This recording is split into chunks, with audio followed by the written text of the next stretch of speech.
dedicated to Eastern and Southern Kentucky. This is WYNT Mountain News at 11. Good evening, I'm Justin Case. We begin tonight with our severe weather alert day coverage. A strong line of showers and storms are currently moving into the mountains. Let's check in now with Chief Meteorologist Paige Noel. She's been keeping an eye on the storms. Paige? Yeah, Justin, we're getting in a few severe thunderstorm warnings now as the line of showers and storms are now definitely on that severe side. You'll notice here, let's go ahead and take a look at that line. To the north, it's starting to break apart, but still holding together pretty well as we look down into the South Cumberland Valley area. So we're going to zoom in on this warning. Now, this warning goes until 11:30. Now, this includes parts of, you can see a little bit of Bell counties in this Knox, Laurel, McCreary, Pulaski, Rockcastle, Whitley County. So this one goes until 11:30. But really, the further east this moves, it'll actually start to die down. But we're also keeping an eye on this line of showers and storms moving into parts of Campbell County. They are under a severe thunderstorm warning until 11:30. So just some very heavy rain moving through, some strong hail at times, winds 60 miles per hour. Hail could be about half an inch to a quarter of an inch of hail is possible. So you definitely want to be in your safe places. These are starting to move through. This does include the town of Williamsburg and London are both in this, starting to move out of Pulaski County. Also, we are under this flash flood watch, and that continues until 11 a.m. on Saturday. We have multiple rounds of showers and storms that are going to be moving in as we head into your Saturday morning. I'll have a look at that full forecast coming up in just a few short minutes. Paige, thank you. It may not be the cure-all to save the ailing coal mining industry, but officials think it will level the playing field. Yesterday, the Trump administration finalized its Affordable Clean Energy Plan. The ACE rule is narrower than the previous Obama administration policy. It regulates the emissions of individual power plants. The replacement rule gives states more leeway in deciding whether to require plants to make limited efficiency upgrades. The Environmental Protection Agency Director Andrew Wheeler says this policy may not turn the coal industry around, but it will give it a fighting chance. I think at this point it might slow down the number of coal plant closures, but I think more importantly, it levels the playing field so that if somebody wants to invest in a new coal-fired power plant, they'll be able to. It's not the job of the EPA to pick winners and losers between different fuel sources. We're supposed to have regulations that apply evenly across the board, and that's what this does. So what does this mean for Eastern Kentucky? Well, we went to a local coal mine whose operator says they will benefit from the new ACE rule. JRL Coal in Harlan County has been in operation for about 2 years. I talked with a JRL Coal official who says the company is growing rapidly and may even have a new mine in the works.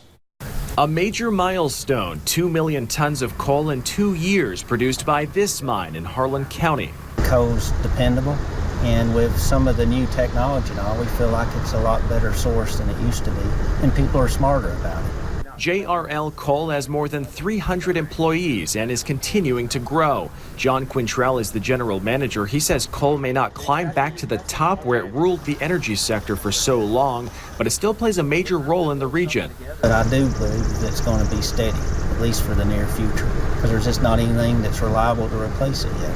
Growth is the outcome of these rollbacks, not just in production at the mine, but in jobs as well. And more jobs feed the local economy. Everything in this town revolves around coal.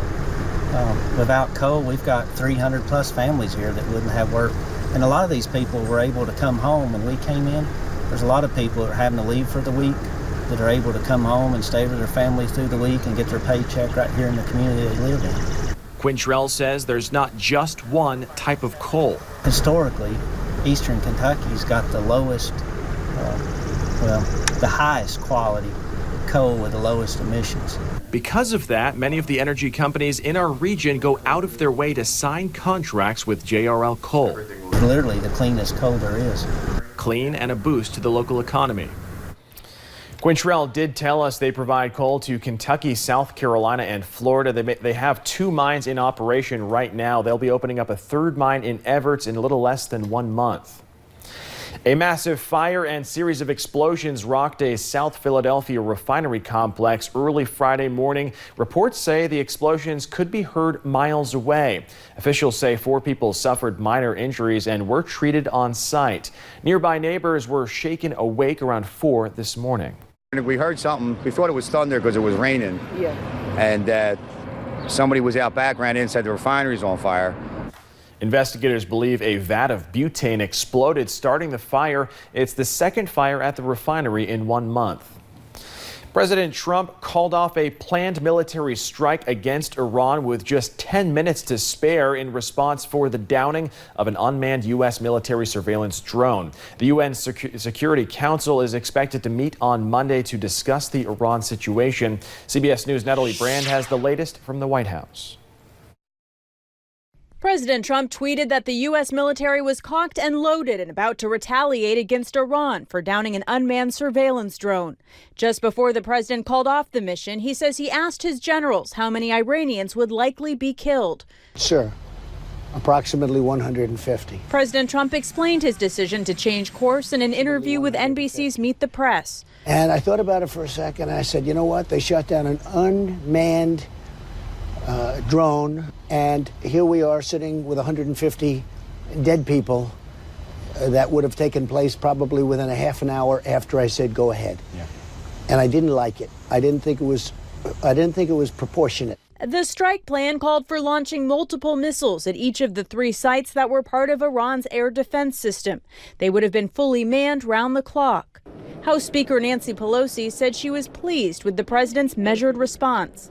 The strike of that amount of collateral damage would be very provocative, and I'm glad the president did not take that. Pentagon officials tell CBS News military retaliation is off for now unless or until Iran targets another U.S. aircraft. Retired Admiral and CBS News consultant Sandy Winnefeld says Iran should not be allowed to act with impunity. It's possible the president has simply gone back to his military planners and asked for a better option that he might choose to execute anytime. If Iran shoots down another drone, military officers tell CBS News they intend to be ready to retaliate much faster and with fewer estimated casualties. Natalie Brand, CBS News, the White House. A senior administration official confirms to CBS that additional economic sanctions against Iran are likely the next step. Back in Kentucky, police say a Whitley County woman was murdered by her own nephew. Police say they received multiple 911 calls from her home on Betty West Road near Williamsburg. When they arrived, they found 58-year-old Wanda Richardson beaten to death. Now, her nephew, 40-year-old Michael Lee Worley, is behind bars charged with murder. I can say that drugs is possibly on the suspect's part. He's a known drug offender. And he did appear to be, I won't say intoxicated, but he did appear to be under the influence of the substance. Police say whether any weapons were used to cause Richardson's death remains under investigation. A prominent Pike County property owner pleaded guilty to 5 counts of sex trafficking today. Ernest Ray, seen here, was first indicted in February. From the plea agreement, he admitted to recruiting girls under the age of 18 for sex acts and paid them with alcohol, money, and drugs between 2010 and 2016.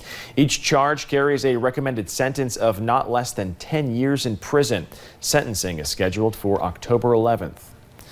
One Pike County Detention Center worker found himself in a scary situation this morning when he intercepted an unknown powdery substance that was mailed to an inmate.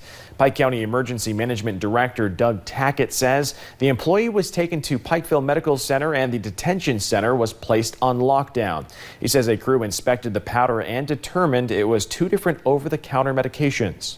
They're basically harmless as far as anything else. They thought it might have been fentanyl at first for some reason, but turns out it wasn't. Tackett says no one was harmed and the jail was reopened after about an hour. People from across the state are gathering today at the old Wayland High School gym to remember an Eastern Kentucky legend. King Kelly Coleman died earlier this week. He was the first Mr. Basketball in Kentucky, and many records he set still stand. Julian Tackett says he knew Kelly Coleman for several years, but heard about him long before they met. Just a legend, literally. And then, of course, his play in our state tournament he still holds records. Many former athletes, including some other Mr. Basketballs, showed up to honor Coleman. The visitation lasted until 8 tonight and picks back up tomorrow at 10 before his funeral at noon. People from across the region came out today to the annual WYMT Food City Golf Classic.